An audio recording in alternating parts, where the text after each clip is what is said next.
Workistic, your work wellness resource on the go. A Thoughts to Inspire interview. At the Work Wellness Institute, the future of work starts with well-being. Dive into our Workplace Wellness Work Bites for summaries of our carefully curated trending webinars, published workplace research findings, and informative interviews with key industry subject matter experts. Learn and stay informed about work wellness anywhere, anytime with Workistic, your work wellness resource on the go. Welcome to our Thoughts to Inspire series, bringing together subject matter experts from across sectors to present evidence-informed, thought-provoking ideas and approaches. These interviews invite conversation and bring attention to the most pivotal and timely workplace wellness topics. Welcome to our Thoughts to Inspire series. I'm Dr. Cameron Stockdale, the President and CEO of the Work Wellness Institute. Thoughts to Inspire is where we get to invite experts in their field to talk about new ideas and thought-provoking issues. And today we're really happy to invite Greg Millen. Some of you may recognize Greg from his broadcasting career and playing career. But the reason why we have him here today is because he's got a unique perspective on leadership, and we thought you'd make a great guest. Well, thanks, Cam. It's a pleasure to be here, and it's a field leader character that I'm quite inspired by, and also feel that there's a real place for it across the board, either in regular life, for individuals, or in any corporate setting or business setting. So in full disclosure, you and I have met before during our master's degree. And I thought, one of the things that I would talk about really is a bit of an anecdote about when I think we were out for dinner or something back in Guelph. And I remember sitting around a table, and there was a bunch of other professionals. There were healthcare professionals, there were police officers, etc. And I remember sitting at the table, and you were asking a whole bunch of questions about leadership and its application to those various fields and those various careers. And I remember sitting there and thinking, like, this guy isn't here just for his degree as a tick box. Like, this guy's really interested in the topic of leadership. And that really shone through in the couple of years that we were there. You obviously had a real passion for the subject, and it was a real interest of you, and that's how you ended up sort of being there. And I always thought that was very interesting, just the level of determination that you had in learning about the topic of leadership. And you've carried on. I've followed very closely your sort of leadership teaching career, I guess, after a few years. And I actually heard you speak at a conference a few years later on leadership, and I thought, at that time, wow, this would make a sort of a good presentation, in this kind of format. So here we are. So I'll introduce a bit of your credentials here in the sort of the topic of leadership. You obviously have the master's degree in leadership from the University of Guelph. You've been working with Dr. Mary Crossan, I believe, out of Western, concentrating on character leadership. You're teaching as a professor at Fleming College. And you've got your own organization, Millen Leadership, where you do consulting work. So, some people may be surprised that that's your direction and that's your true passion and level of expertise. Well, it's interesting, Cam. A couple of things. First off, thank you, and you were a great friend. We had a lot of fun during our master's degree at Guelph, and we were at a stage of life where I think we both enjoyed learning. I know you've continued to do that way past what we did with our master's group. And it's interesting, a couple of things. Leadership as a former professional athlete, and even in the television business, it's all around you. You see it, it's in your face, particularly being a professional athlete. So I had that interest anyway, and I was intrigued by leaders around me, good leaders and bad leaders, really, and what motivated teams and what motivated corporations, if you take it a step farther, or professional sports teams. We've done a lot of work with the Carolina Hurricanes, and now perhaps a little more with the Seattle Kraken. But it's interesting to watch leadership from afar through that lens. The other thing that really hit me, and I got a little bit lucky, is you mentioned Dr. Mary Crossan.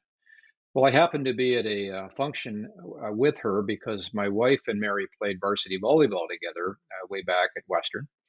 So we had a chat during this birthday party, actually, and she said to me, you may be interested in what we're doing at Ivy, which is, of course, the business school of Western. I said, what's that? He said, well, we're working on character development. And I have to tell you, Cam, the work that they are doing and the research, it's been 10 years now, is absolutely marvelous. They have now been able to profile elements of character, and I'll go over them with you in a moment if you wish. They also now have an app that's coming out in the near future where you can work on your character leadership on a daily basis. Because character is like anything else, and particularly character leadership, it's a muscle that has to be exercised. No different than when you go to the gym to exercise and work out.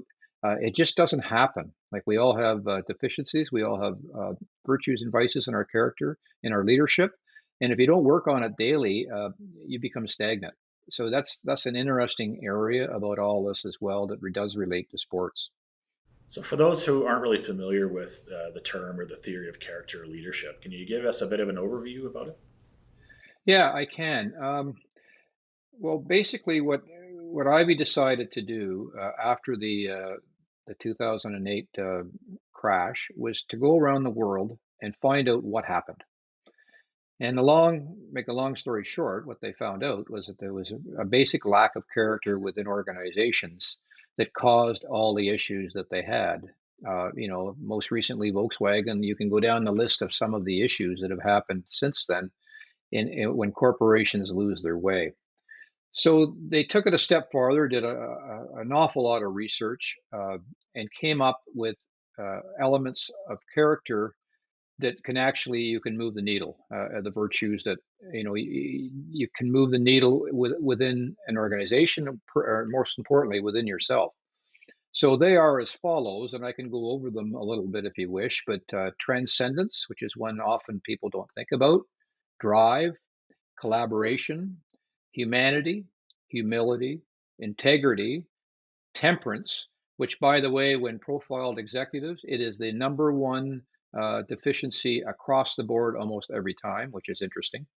Justice, accountability, courage, and we call that the character wheel. And right in the middle, of course, is judgment, because judgment is the one that ends up driving the bus for all of your virtues or vices. The interesting part about this is that virtues can become vices and vices can become virtues. In other words, you can have an excess of drive or an excess of any one of these elements. Some people don't think of that. But then if you don't have any temperance, boy, you got a problem. So they all work against each other or for each other to either to enhance the character leadership piece or, in fact, make it into an issue. So you could go, across the board. If you have a lack of courage and there's a situation going on with integrity within a business group, do you step up and say something, or do you need the judgment to maybe to keep that in check, or how's your accountability, or if there's a justice issue? All of those things come into play, and you can see how they all work one against the other. So, was there any reason why character leadership stood out for you as opposed to some of the other leadership theories? Like you had the option of sort of Yeah. pursuing a kind of some different paths here, and this has obviously become your niche. What was it about it? Well, I think a couple of things. First of all, you and I did all the textbook work of leadership, and that's okay. I mean, it's important. It gives you a foundation. But when you get out in the real world, a lot of that textbook stuff doesn't really cut it. And so that I find that interesting. The other thing is, if you don't have your character in place in an organization, it's the root of the tree. If you think of a tree, I mean, you need competencies for sure. That's the part of the tree, that's your leaves and your but you need the root. It's your foundation. If you don't have character, I don't care how much competencies you have in an organization, you're not going to win. No different than a sports team. All professional sports teams now are looking for character first and foremost, because you have to have character to get you over the top. Yes, you need the competencies, but only the character, it enhances the competencies and only makes them better. So it's the root of the tree in all leadership. I believe it's absolutely imperative for any organization. And we're having trouble with it right now. Let's be honest. Yeah. So do you see character leadership, when you're saying, is it the foundational piece before you really implement these other sort of leadership theories? I personally, believe so. And you can think of humility, for instance. The element of that is you're always a learner, and you take advantage of an opportunity to learn from someone else. A drive, you demonstrate initiative, you recognize the need for and take prompt action without being asked to do so. Temperance, which is the one, as I mentioned, is such a big issue in corporations today. Self-control, control strong emotions like anger, disappointment, especially this is the big one in difficult situations. So, if you have strong character, you're high in all of the dimensions. If you have weak character, not so much. Uh, so that's why I believe it. It's just such an important piece to the leadership puzzle. Kind of a good tie in there. The organization here, we've been doing a lot of work now in a disruptive future. Things like it's not always going to be COVID, for example, but there are other events, whether it be the 2008 stock market crash, that are disruptive in nature. Is there anything in particular in character leadership that you think will help organizations get through disruptive events of the future, like we're going through right now?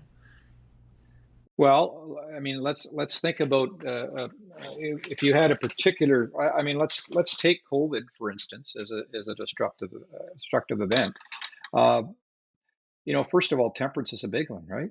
I mean, how many of us have lost our temper, uh, had issues with COVID, because of the situation that it's put us in? Huge collaboration. How many times have we had to lean on others during the COVID stretch to get help and maybe even help with our judgment?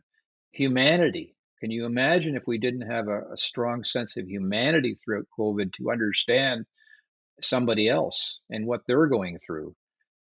Drive. Sometimes we have to push through this. Transcendence, which has been a real challenge during COVID.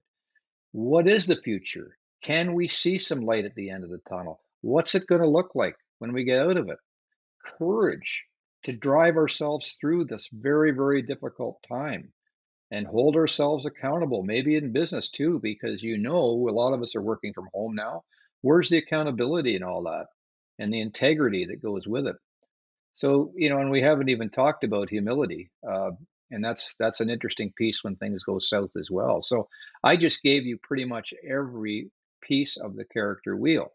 Now we can profile this as well. So, which becomes very helpful for an organization like yourselves, Cam, because you can look at as a leader your issues that you have that you need to work on, but also your strengths and tool that in the right direction. So the answer is, I don't think there's an element or a piece of character that isn't very important in a crisis situation. So we have some, people watching this today, or managers and decision makers in their organization. We've talked about character leadership. We've piqued their interest. Where do they go to find out more? Who do they talk to? Well, I would strongly recommend Dr. Mary Crossan, who's the expert in this field at Ivy Business School. She travels all over the world to teach this. I mean, now I'm to the point where I'm starting to go out myself and work with corporations and feel quite comfortable doing so.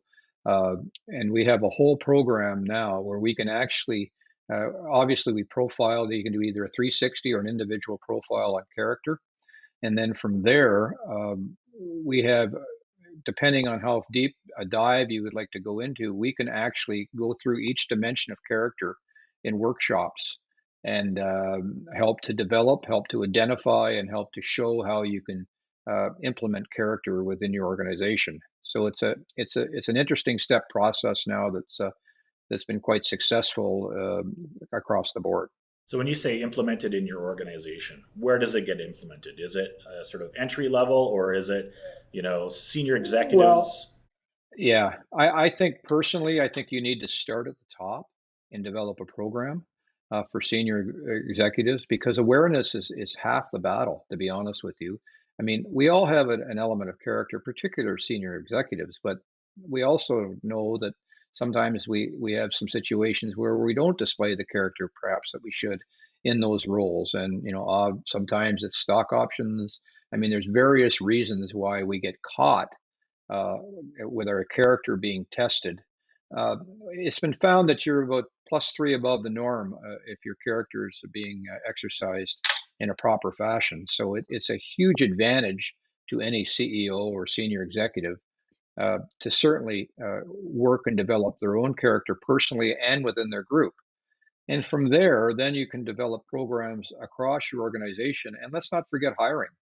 The practice of hiring now, there's been more than a few corporations now that have taken a lesser stance on competencies and a much bigger stance on character right through their interviewing process, which we can help you with as well. But I mean, it's great if you can get your character in the door before you have issues and knowing that you're hiring a strong character. But in the end, I mean, it's a step process. You have to develop it first. You have to activate it, strengthen it, connect it, and then all the dots. And then the sustaining piece is huge, where it doesn't just happen and then you walk away. It's a daily process. One of the reasons why we invited you to this discussion was that the focus of this organization is about building sort of healthy, productive workplaces. And just the components that you're talking about just seem to lend quite nicely to building sort of psychologically healthy workplaces and the research that we've done here. I don't know if you've had any experience where that's come to fruition in the work that you've done, or maybe you can comment on that a little bit. Uh, I know as a team, certainly the Carolina Hurricanes, when we went and did it on the professional level, there was quite an impact on the players and in the management for that matter too. And we had a coach there that needed some temperance work, and the players knew it, and it was identified, and it got better. It didn't get as good as it should have in the end, but there was an area there that needed some help. We had a player, an interesting comment from a player, and this is quite common, and say, "Well, I didn't know you could change your character. I thought you just, you are what you are." That was interesting because obviously we can move the needle on the character piece. Ivy's been going, as I mentioned, all over the world. They've been working with CRA, they've been working with border services, many insurance companies. The Canadian Army and the RCMP have got some issues right now. It's well documented, and there's been work done in there to try to help that situation through character development, which is really positive and encouraging. Uh, there's all kinds of ways to activate character as well. I mean, improv is a trick that's fantastic. Music is huge. Using music as a exposure to character is a really great workshop that we use as well, and it's very popular and very it's impactful to people when they do this workshop. So there's lots of different ways you can activate character and expose it within your group and within your team in a positive way. Tell me a little bit more about Improv's a fun one. I want to see you do some improv, Cam. That'd be fun. next year. Yeah. I'm scaring you now. Yeah, exactly. Yeah. Just nothing on Twitter. Never good. Yeah, no, that's for sure. No, that is for sure. Tell me a little bit more about you're saying that music, you're in a workshop. How does that work? Well, we first of all we ask people to pick out a couple of songs that they have in their playlist. One that inspires you, and one that really affects you in an emotional way. And when you do that, um, it's amazing how the stories come out. And once the stories come out, then obviously you can see the characters start to get activated within the group, and it becomes a real teaching opportunity um, for the team. And because now all of a sudden you've taken down some of the barriers and made it on a personal level where the humanity comes out and exercises humanity within the group, which to me is a really important piece to all this in an organization. Uh, I always tell this to my corporate friends that the best teams I ever played for really liked each other and really cared about each other. That's hard in a business sense. I get it. A lot of us just go to work and go home and have a whole different life at home. But I do believe that it's an important piece of success within a group. And any situation I've been in, even in the television world, where you actually get that feeling that they care and there's an emotional attachment to it. I think obviously you get a lot of respect for leaders that way, and you also find that you get a lot of success that surrounds it. Sounds like a good communication tool, really, when you get at that level. Yeah. hmm a lot of these are exactly that. They're a way to communicate, but also to exercise character. Uh, Invictus, the movie with Nelson Mandela, is a wonderful teaching tool that we use. You can actually see character in it, and when people actually see character, that's when they really get lit up. And we can, there are lots of ways to illustrate character, and then people now start to relate to it and go, "Oh yeah, I see that." And is that in me, or is that something that I need to work on? And once you get that dynamic going, it's kind of spectacular um, uh, when you start that. Are there any mixes of character? And I'm not sure if that's the right terminology that hinder like a productive workplace. Like when you do these assessments, do you come up with like a hey, that's a person that's going to hinder the productivity of a team? Well, I don't think that. Uh, I mean, obviously, integrity would be a big one, right? I mean, right off just to top right off the start, if somebody's integrity is challenged, accountability is one that we hear a lot about. And how do you create a situation where to hold people accountable, but more importantly, for the people to accept it? And that's another challenge. Again, that's where humility comes into place. So now you can see how one works about the other. People don't like to be told some of their deficiencies in business, so because their ego won't allow it. So often you'll see that an accountability level is low on a person, their humility level is the same way, because there's some correlation between all of these groups of all the virtues. Temperance, as I mentioned, Cam, it's amazing. Time in and time out, temperance becomes an issue, uh, particularly in senior leadership. We see it number one more times than not. Uh, there's a lot of pressure involved. There's a lot of different variables that create people not being patient, calm, compromise. They get compromised, uh, self-controlled. And if you can explain and actually show that to people and talk about it at the senior level, that's half the battle. If people are willing to start to think about those things and look internally, then you'll see that the organizations start catching themselves. Well, wait a minute now. That's my temperance is. I can feel it. Now we need to work on this. And of course, normally with temperance, your heart rate goes up, and there's a whole list of things that I know you know all about when temperance starts to go. But I don't mean you personally. I mean like from a medical standpoint. And so there are ways to identify how to treat temperance in a way when things start to go south. And obviously, breathing, heart rate is one that's quite well documented is one area that we can help people with. So is temperance you've talked about a number of different components of character leadership. Is temperance the one that really jumps off the page for you with respect to, managing that, understanding that, and really pays dividends with respect to like return on investment and time and productivity? Yeah, I think really, Cam, honestly, every one of them for different reasons, because they're so interconnected. I mean, yes, we're seeing more temperance, but I mean, the humanity piece for me, has been going away. I've watched so many leaders, just the way they let people go.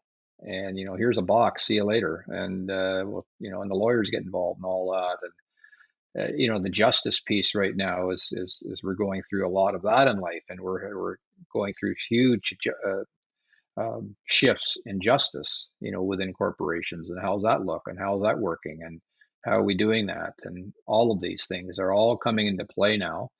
I mean, an excessive drive as people, get asked to do three jobs uh, when they were, or one job for three people. and the excess of drive that has to be kicked in, and then you run into problems that way with your temperance because you're being overworked. And then where's the company and the transcendent, seeing the big picture of all that? And why do they think that's such a good thing? Well, the share price may go up today, but how's it going to look 3 years from now if this continues? So all of these components, I wish I could come up to you and say, well, here's going to solve your problem. I do feel that if we can incorporate character across the board with corporations, we're going to have a better place to live for everybody in terms of their workplace, but also just generally speaking in life. Uh, if we could touch on our character a little bit more in all areas, I think we'd all have a better place to live. And just look what's going on in Ukraine right now, and all of these situations. It's uh it makes me speechless. I just can't even imagine uh, what's going on in some of these situations around the world. Viewers of our videos are, you know, largely HR folk. There's some decision makers, some executives, etc. And one of the pieces of feedback or questions I always get is like, what's the business case for this, right? Like, you're talking about creating psychologically healthy workplaces and work wellness, etc. Love to do it, but it's about the bottom line for us often, right?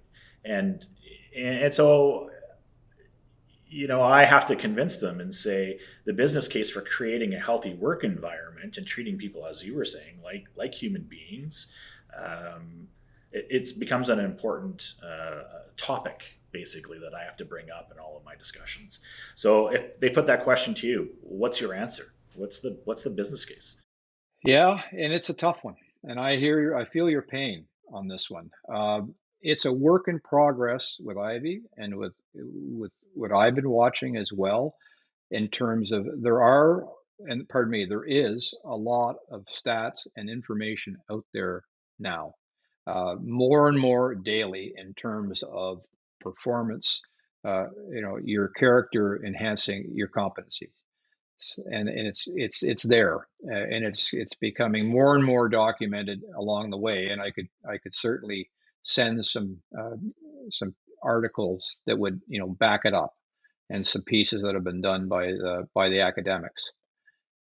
In saying that, people want to see it in their face. I understand that completely. Uh, but it's not something that you can put a number on. Like, okay, this is going to increase your profit line, 10% or 20%.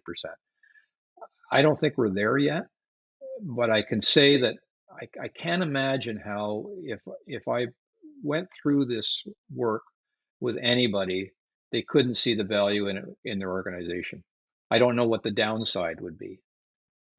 I can't imagine what the downside is if you're trying to up your company's game completely across the board and making people better and making human beings better and coming to work and enjoying it and doing all the things in a workplace that with humanity and humility and team. It sounds like pie in the sky, but we've watched it work, and I can tell you it isn't. However, I know in this day and age, still people are into bottom lines, and they think that, it's very short term thinking. And that's the world we live in at the moment, and it's a challenge. I'm not going to sit here and say that I have the magic wand on that one either, but we get asked that an awful lot, no question. It seems like from our perspective, and it sounds like you're dealing with the same issues. Um, we're trying to take a long-term perspective of, yes, it will affect your bottom line. It's just you're not going to see it overnight. It's No. creating cultures and organizations that's really important, and that's kind of the way that I approach it. And it sounds like the way that you've been approaching it as well. And I don't know how else you can. I mean, and then we can come back to them with examples of how this has helped corporations. I mean, it's getting to the point now where, because it's 10 years in, there are some examples now that are going to tell you that, yeah, there's the bottom line, and it is helping this corporation. And we have people that will come in and certainly uh, help. Uh, help the story along because they've lived it within their own teams. So we are getting there, Cam, in that regard. I mean, and that's the best way to do it, in my opinion, is to actually give really sound examples of how this has helped corporations across the board. So, Greg, using the analogy of a tree, uh, I think that's a really great picture for people to kind of envision, especially when we're thinking about bringing younger individuals into an organization and entry level jobs and people, that there's a foundational piece with character leadership.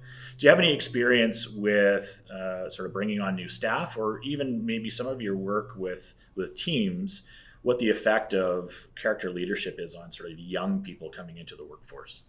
Yeah, I think two things. I think if you can get a young person on board early with their character work, uh, they jump on it pretty quickly because the trick, like any organization, is you have a strong leadership group that's already uh, based and has a level of that root of the tree in character leadership. And if you have that leadership group, now when you're bringing in a young person, you've already got your culture of your organization in place. Plus, before you bring them in, they're already down the road. They've been profiled in character, they've been interviewed in character. So you're getting somebody that you have a head start with before you get them in the door, which to me is critical in this day and age. Particularly with how we all know how difficult it is to let somebody go if it isn't the right fit. So I would say the answer to your question is twofold. It's number one, that you have your leadership group already in place in terms of their leader character work. And then you do all the building blocks before you even get this young person in the door uh, to make sure that once they're in the door, there's a bit of a head start. And so that's, to me, that's the perfect scenario, the perfect storm. It takes some time to implement all that, but I think that's so important. I mean, you want to develop the capacity to elevate character alongside competence in organizations uh, to support the individual well-being, and what it does is it makes sustained excellence. Uh, so you can't lose if you start thinking about it that way. And it'd be great if we could make Canada kind of the beacon of character-based leadership. I think as a country, it would be pretty exciting if you think of it that way. I think what I've got from this discussion today is that this is really a foundational tool potentially for organizations, right? Start with this, as we keep saying, build that tree, let it grow a little bit. It changes the culture in your organization, and those other pieces, whether it be leadership theories or change management practices, etc., can sort of be added into that to create an organization that's healthy, psychologically safe, etc., and high performing. And I think it sounds like this is also a good communication tool, really, between individuals for sort of collaborative work, which we all know we need these days, right? So, I mean, that's my Yeah, takeaway from what you've kind of said here. I think that's bang on, Cam. I think that's spectacular the way you framed it. And just remember, if a tree has a poor root system, it falls down, and it falls down time and time again.